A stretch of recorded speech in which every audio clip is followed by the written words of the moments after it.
کہ یہ جو آج کل مردانہ قوت کے نام پہ ٹوپی ڈرامے ہو رہے ہیں نا، جوان آدمی میں کوئی کمزوری نہیں ہوتی، جب ہوتی ہے تو پھر ہر چیز ہی کمزور ہوتی ہے، ایک ساتھ ہی پوری باڈی کمزور ہوتی ہے انسان کی. اس لیے یہ ٹوٹکے موٹکے اور یہ اوٹ پٹانگ چیزیں کھانے کی ضرورت بولو نہیں ہے کہ جی یہ کھا کے پتہ نہیں تو 8 شادیوں کی طاقت پیدا ہو جائے گی، 16 شادیوں کی طاقت. بکواس ہے، سب فضول باتیں. جب تک چل پھر رہے ہو، بول رہے ہو، آنکھیں صحیح ہیں، کان صحیح ہیں، سونگنے کی طاقت صحیح ہے، ہضم کرنے کی طاقت ہے، تو ساری طاقتیں ٹھیک ہیں.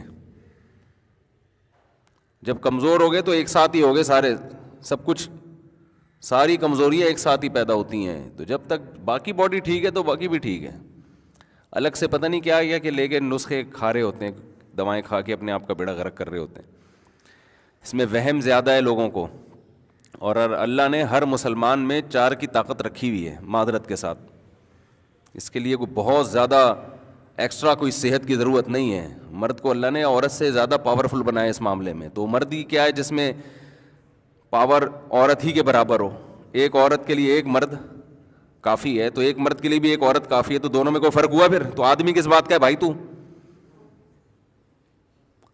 باقی کریں نہ کریں وہ آپ کا ہیڈیک ہے، وہ میں الگ ٹاپک ہے.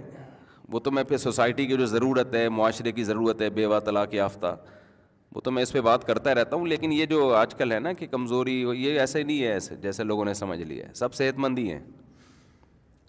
ہاں کوئی خدا نخواستہ کوئی شوگر کا مریض ہے، کوئی ایکسٹرا کوئی بیماری ہے اس میں، تو ایک الگ بات ہے. جب تک آپ نارمل ہیں تو سب کچھ نارمل ہے. اس کے لیے حکیموں کے پاس، جو جعلی حکیم ہوتے ہیں نا، ان کے پاس مت جایا کرو، وہ بیڑا غرق کر دیں گے. جو پراٹھے ہضم کر رہا ہے نا، روٹی ہضم کر رہا ہے، گوشت ہضم کر رہا ہے، تو اس کا مطلب صحیح ہے، پھر ٹھیک ہے. باقی نفسیاتی مسائل ہوتے ہیں لوگوں کے ساتھ، اس کو وہ، اب ایک آدمی کو غلط کاریوں کی عادت پڑ جائے. لوط علیہ السلام کی قوم کو لڑکوں سے بدفعلی کی عادت پڑ گئی تھی، تو ان کی عورت میں رغبت ختم ہو گئی، بیوی میں رغبت ختم ہو گئی. تو یہ جسمانی بیماری نہیں تھی، یہ روحانی بیماری تھی. اس کا علاج کوئی دوائیں نہیں ہے، اس کا علاج ہے کہ جو گندگی تم نے عادت ڈالی ہے اس عادت کو چھوڑو، تو پھر اللہ حلال میں رغبت پیدا کرے گا. تو جو زانی لوگ ہیں، زنا کرنے والے، بدکاریاں کرنے والے، غیر عورتوں میں دلچسپی لینے والے، ان کی گھریلو لائف بہت خراب ہو جاتی ہے. تو وہ جسمانی بیماری نہیں ہے، وہ مینٹلی ایک ڈسٹرب ہوتے ہیں. وہ ان کو روزانہ کچھ نیا چاہیے، عیاشی ان کی مزاج کا حصہ بن جاتی ہے. جیسے جو روز مرغے کھائے گا تو دال اچھی لگے گی پھر اسے؟ تو بیلنس ہے نا، کبھی مرغا کھا لیا، کبھی دال کھا لی. اب آپ روزانہ ہی مرغے پھوڑتے رہو گے تو مر جاؤ گے آپ.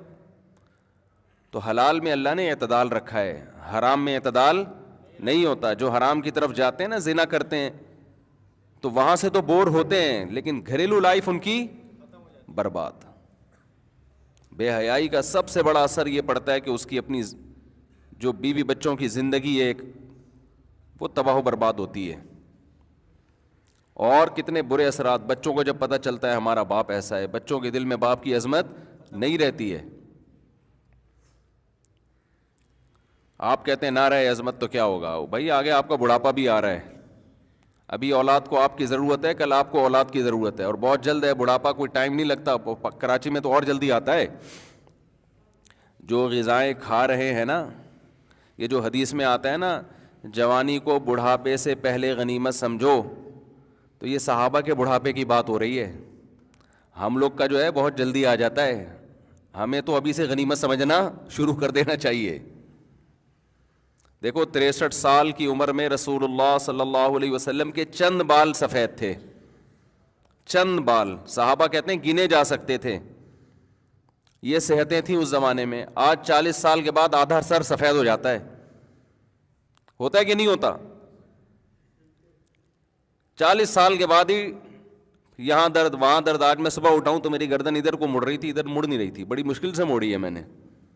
تھوڑا سا تکیہ آڑا ترچھا ہو جائے تو صبح بندہ بھی آڑا ترچھا ہوتا ہے. یہ تو صحتیں آج کل.